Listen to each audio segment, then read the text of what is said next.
What is going on, you guys? Welcome back to No Limit Sports Talk, and we've got a ton of news between the All-Star starters being revealed, the Carson Wentz trade, DeMarcus Cousins parting ways with the Rockets. We're gonna have all those videos coming soon, but we weren't able to finish the daily uploads yesterday, so we're gonna keep it going today.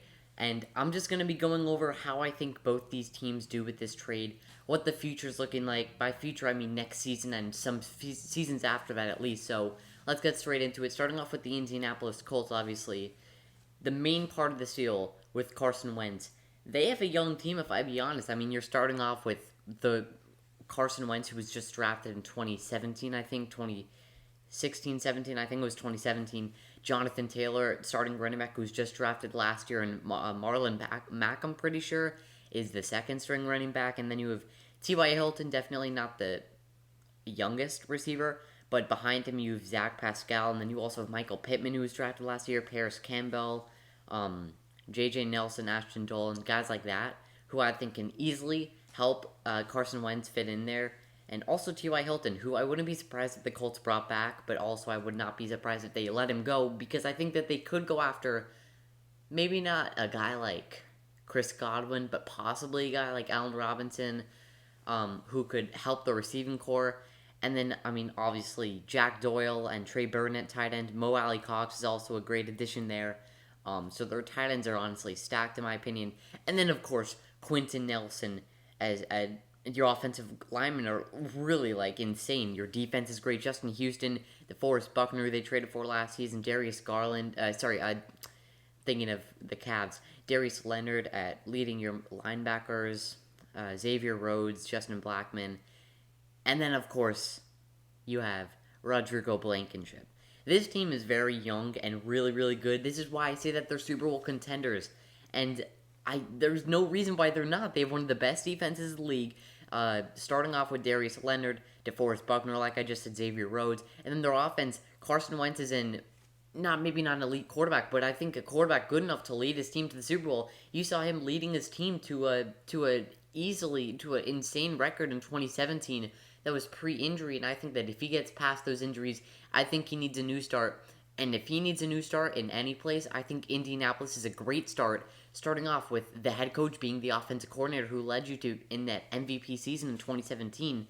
And I think that Jonathan Taylor, Marlon Mack, Naheem Hines, who I forgot even to mention, T.Y. Hilton, Zach Pascal, Michael Pittman Jr., a ton of guys there who can help you, and I think the Colts are easily Super Bowl contenders. No doubt. Moving on now. The Philadelphia Eagles. Now, this team is more interesting. No, this team is actually way less interesting. All they did was trade their backup quarterback, if I be honest. Jalen Hurts was going to be the starter all along. They showed him. I mean, he looked kind of if I be honest, he looked promising when he played. When Carson Wentz got taken out or when he was injured or whatever, he looked kind of promising. And I'll be honest, he did look pretty good. Miles Sanders is there, running back. Also with Boston Scott and Corey Clement, who are decent running backs. Marquise Goodwin is also on the receiving core. Jalen Reagor, who they drafted last year, over Justin Jefferson. It would have been kind of nice if they had Justin Jefferson. They would have been a playoff team if they had him. But then you also have Travis Fulgham, Alshon Jeffrey, Dallas Goedert at tight end, also with Zach Ertz. But they could be trading Zach Ertz this offseason. I believe that they possibly will. Jason Peters, Jason Kelsey, a really, really good offensive lineman. Their defense is pretty good. I would say Darius Slay, Nickel Robbie Coleman, Brandon Graham, Fletcher Cox, of course.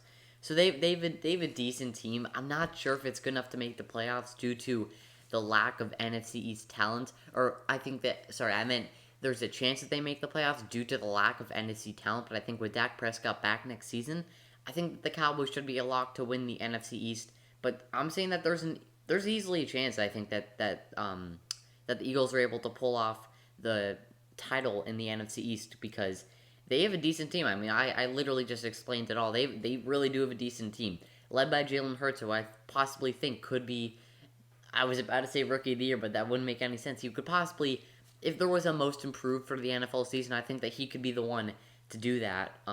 Because he didn't play too much last season due to that, obviously, not as much stats as he could, but if he starts a whole entire NFL season, there's a chance that he could win that made-up Most Improved Player award. And I'm being honest when I say that, but I think that that's gonna wrap up. We're probably gonna have another video actually dropping very, very soon because, we just had some breaking news today. DeMarcus Cousins is going to be out of Houston soon. I'm pretty sure he was cut.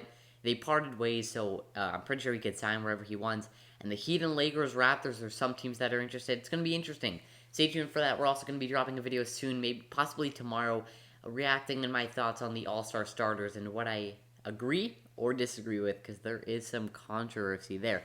That's going to wrap up. Hope you guys have a great day. What I'm trying to say is that the Indianapolis Colts are Super Bowl contenders, and the Philadelphia Eagles are only contending for the playoffs.